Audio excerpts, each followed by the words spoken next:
ఈ రోజే mega parents teachers meeting. మా అమ్మని మా క్లాస్ టీచర్ గారి దగ్గరికి తీసుకెళ్తున్నాను.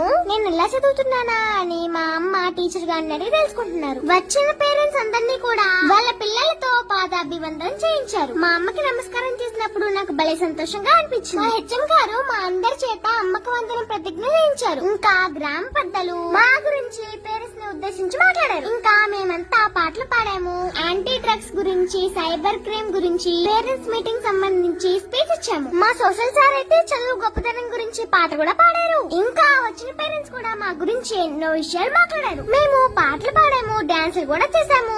వచ్చిన పెద్దలు మా హెచ్ఎం గారిని సన్మానించారు. మా టీచర్స్ కూడా మా గ్రామ పెద్దలందరినీ సన్మానించారు. నేను కూడా మా స్కూల్ గురించి స్పీచ్ ఇచ్చాను. మేము మా ఫ్రెండ్స్, మా పేరెంట్స్ అందరం కలిసి ఇలా భోజనం చేయడం భలే ఆనందంగా ఉంది. మా అమ్మ మా స్కూల్లో భోజనం చేయడం ఇదే మొదటిసారి. ఇంత బాగుంటుందని ఎప్పుడూ అనుకోలేదంట. మా మాస్టరు నాకు ఒక మొక్క ఇచ్చారు. ఇది మా అమ్మ పేరు మీద మా ఇంటి దగ్గర నాటుతాను. మరి మీ స్కూల్లో పేరెంట్స్ మీటింగ్ ఎలా జరిగిందో కామెంట్ చేయండి. సరేనా?